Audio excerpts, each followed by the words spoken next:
E-Freelancing.com এর পক্ষ থেকে আজকে আমরা দেখব আমাদের ওয়েবসাইটে যে কোনো বাটনকে আমরা কিভাবে স্টাইলিং করতে পারি CSS এর মাধ্যমে।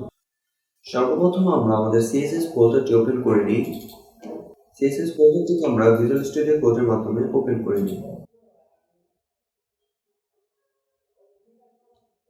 আমরা একটি index.html নামে ফাইল ক্রিয়েট করে নিই। এখন একটা এক্সক্লেমেটরি সাইন দিয়ে এন্টার প্রেস করে HTML এর বেসিক বয়লারপ্লেটটি লিখে ফেলি। এখানে আমরা টাইটেলটি চেঞ্জ করে দিই। আমাদের টাইটেল দিয়ে দিই লেটস প্লে উইথ CSS। এখন আমরা এখানে একটি উদাহরণস্বরূপ h1 ট্যাগ দিই E-Freelancing.com। এখন আমরা গো লাইভ অপশনে ক্লিক করে আমরা সাইটটিকে ব্রাউজারে ওপেন করে নিই। দেখতে পাচ্ছি আমাদের E-Freelancing.com লেখাটি এখানে এসেছে। এখন আমরা এখানে দুটি বাটন অ্যাড করব। আমাদের দুটি বাটনের নাম হবে, একটি হবে বাই নাও, আরেকটি হবে আমাদের অ্যাড টু কার্ট। এখন আমরা এখানে একটি বাটন ক্রিয়েট করছি। আমার বাটনটির নাম দিচ্ছি উদাহরণস্বরূপ বাই নাও, এবং আমাদের আরেকটি বাটন ক্রিয়েট করছি, সেটির নাম হবে আমাদের অ্যাড টু কার্ট। আমরা ব্রাউজারটি ওপেন করে দেখি আমাদের বাই নাও এবং অ্যাড টু কার্ট বাটনটি এসেছে। এখন আমরা দেখব আমরা এই বাটনগুলোকে কিভাবে অ্যাড করতে পারি। এখন আমরা দেখব এই বাটনগুলিতে কিভাবে আমরা স্টাইলিং করতে পারি। আমরা এই বাই নাও বাটনের এবং অ্যাড টু কার্ট বাটনের ভিতরে কিভাবে আমরা এখন স্পেসিং দেব সেটি জানবো। ভিতরে আমাদের গ্যাপের জন্য আমাদের লাগবে প্যাডিং ব্যবহার করতে হবে। প্যাডিং এর মাধ্যমে আমরা বাটনের টপ, লেফট, রাইট বটন থেকে আমরা গ্যাপিং দিতে পারবো। ভিজুয়াল স্টুডিও কোডটি ওপেন করে আমরা টাইটেলের পরে স্টাইল ট্যাগটি লিখে নিই CSS লেখার জন্য। স্টাইল ট্যাগের ভিতরে আমরা এই বাটনগুলোকে সিলেক্ট করছি। এখন আমাদের সুবিধার জন্য আমরা দুটি বাটনকে আমরা আইডি দিয়ে দিচ্ছি। একটি আইডি দিচ্ছি আমরা বাই নাও বাটন, বাটনকে আমরা শর্টে BTN লিখছি, এবং দ্বিতীয়টিকে আমরা আইডি দিচ্ছি অ্যাড টু কার্ট বাটন। এরপর আমরা স্টাইল ট্যাগের ভিতরে আমরা বাই নাও বাটনকে আমরা এখন সিলেক্ট করব। যেহেতু এটি আইডি দেওয়া, তাই আমরা হ্যাশট্যাগ দিয়ে আইডিটির নাম লিখবো আমরা এখানে বাই নাও বাটন, এবং এটিকে আমরা প্যাডিং দেব 20 পিক্সেল। এখন যদি আমরা ব্রাউজারে যাই তাহলে দেখতে পাচ্ছি আমাদের বাই নাও বাটনটি আমাদের 20 পিক্সেলের একটি গ্যাপ পেয়েছে। আমরা চাচ্ছি অ্যাড টু কার্টও আমাদের 20 পিক্সেলের প্যাডিং গ্যাপটি পাক। এই জন্য আমরা চাইলে এটি সহজে এক লাইনে করতে পারি। যেমন এই বাই নাও বাটনের পরিবর্তে আমরা এটি কেটে দিয়ে আমরা লিখে দিতে পারি বাটন।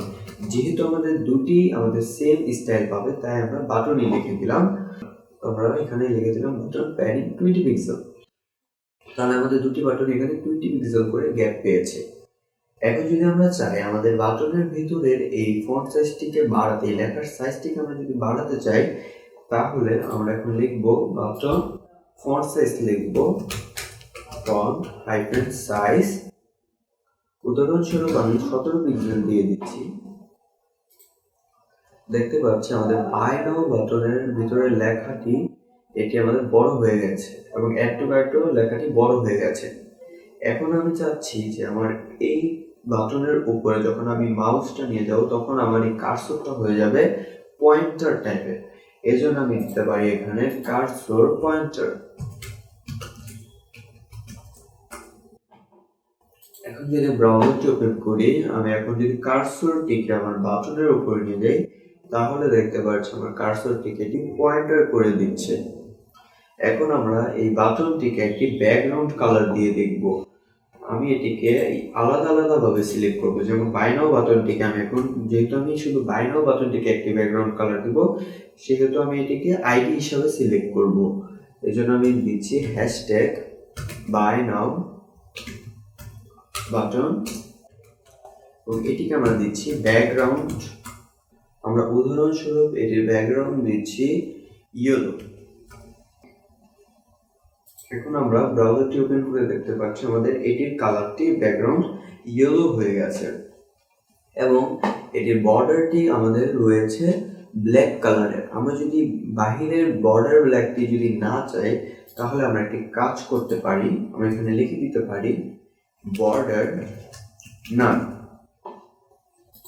বাহিরে যে আমাদের একটি বর্ডার ব্ল্যাক কালার ছিল সেটি আমাদের নান হয়ে গেছে। এখন আমরা যদি চাই আমাদের এই বাটনটিকে একটু সাইড থেকে আমরা কর্নার একটু রেডিয়াস দিতে চাই, তাহলে আমরা একটি প্রপার্টি ইউজ করতে পারি, সেটি হলো আমাদের বর্ডার রেডিয়াস। আমরা বর্ডার রেডিয়াস 20 পিক্সেল দিয়ে দেখতে পারি। তো দেখতে পাচ্ছি আমাদের এই বাটনটি একটু রাউন্ড শেপে হয়েছে। আমরা যদি এখন এই নেক্সট বাটনটিকে একটু স্টাইল করে দেখি, আমরা এটি অ্যাড টু কার্ট বাটনে আমরা একটু হুভার এফেক্ট অ্যাড করে দেবো। কিভাবে আমরা বাটনে একটি হুভার এফেক্ট অ্যাড করতে পারি। অ্যাড টু কার্ট বাটনটিকে আমরা সেম স্টাইলে দেব, যেমন এটিকে আমরা হ্যাশট্যাগ দিয়ে সিলেক্ট করে নিচ্ছি,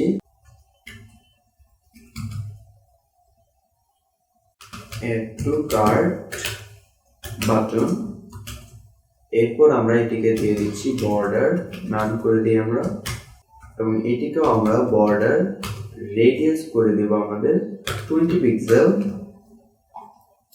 এবং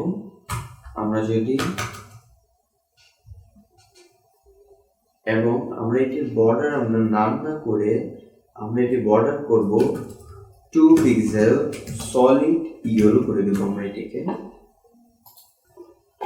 এখন আমরা দেখতে পাচ্ছি যে বর্ডারটি একটি ইয়েলো কালার রয়েছে এবং ব্যাকগ্রাউন্ডটি আমাদের সেম অ্যাশ কালার রয়েছে। আমরা এখানে ব্যাকগ্রাউন্ড কালারটি যদি আমরা কোনো কালার না দিয়ে ট্রান্সপারেন্ট দিতে চাই, তাহলে আমরা এখানে লিখতে পারি CSS আমাদের এটির ব্যাকগ্রাউন্ড হবে ট্রান্সপারেন্ট। তাহলে আমাদের ব্যাকগ্রাউন্ডটি ট্রান্সপারেন্ট হয়ে যাবে এবং বর্ডারটি আমাদের ইয়েলো কালার রয়েছে। এখন আমি চাচ্ছি আমি যখন এই বাটনটির উপরে যখন মাউস নিয়ে যাব, তখন এই বাটনের ব্যাকগ্রাউন্ড কালারটি আমাদের ইয়েলো হয়ে যাবে এবং লেখাটির কালার হোয়াইট হয়ে যাবে। এটি করার জন্য আমরা CSS এর সিউডো ক্লাসগুলো ইউজ করতে পারি, যেমন হুভার। আমরা এখানে লিখতে পারি হ্যাশট্যাগ। আমরা সর্বপ্রথম আমাদের আগে বাটনটিকে সিলেক্ট করব, অ্যাড টু কার্ট বাটন। আমাদের বাটনটি সিলেক্ট হওয়ার পর আমরা এখানে একটি সিউডো ক্লাস ইউজ করব, যেমন হুভার। তারপর আমরা একটি কার্লি ব্রেসেস দেব। এখন আমরা কার্লি ব্রেসেসের ভিতরে আমরা এখন লিখব এটির ব্যাকগ্রাউন্ড কালার হবে আমাদের ইয়েলো এবং আমাদের টেক্সট কালার হবে টেক্সটের কালার হবে হোয়াইট। এখন যদি আমরা ব্রাউজারটি ওপেন করে দেখি, আমরা যদি একবার পেজটা রিলোড দিয়ে নিই, আমরা যদি বাটনটির উপরে হুভার করছি, তাহলে দেখতে পাচ্ছি আমাদের ব্যাকগ্রাউন্ড কালারটি ইয়েলো হয়ে যাচ্ছে এবং আমাদের লেখাটির কালারও হোয়াইট হয়ে যাচ্ছে। আমরা এটিকে হোয়াইট না করে আমরা এটিকে ব্ল্যাকই রাখবো। তাহলে আমরা হোয়াইটের পরিবর্তে এখানে ব্ল্যাক লিখে দিই এবং আমরা চাইলে এটার মধ্যে একটু ডিউরেশন আনতে পারি। কালারটা যখন হচ্ছে তখন একটু টাইম নিয়ে এই কালারটা হবে। এজন্য আমরা লিখতে পারি এখানে ট্রানজিশন। এখানে আমাদের ভিজুয়াল স্টুডিও কোড থেকে অটো সাজেশন আসছে বিভিন্ন ধরনের, এমনই একটা আছে ট্রানজিশন ডিউরেশন। আমরা এই ট্রানজিশন ডিউরেশনে গিয়ে ইন্টারপ্রেস করি, দেন আমরা এখানে লিখতে পারি 0.4 সেকেন্ড। আমরা যদি এখন চাই আমাদের ব্রাউজারটি যদি আমরা রিলোড দিয়ে নিই, তো দেখতে পাচ্ছি আমাদের কালারটি আস্তে করে আসছে, একবারে স্পিডে আসছে না, জিনিসটা একটু টাইম নিয়ে আসছে কালারটি। তো এই ছিল আমাদের CSS এর বাটনের স্টাইলিং সম্পর্কে। ধন্যবাদ।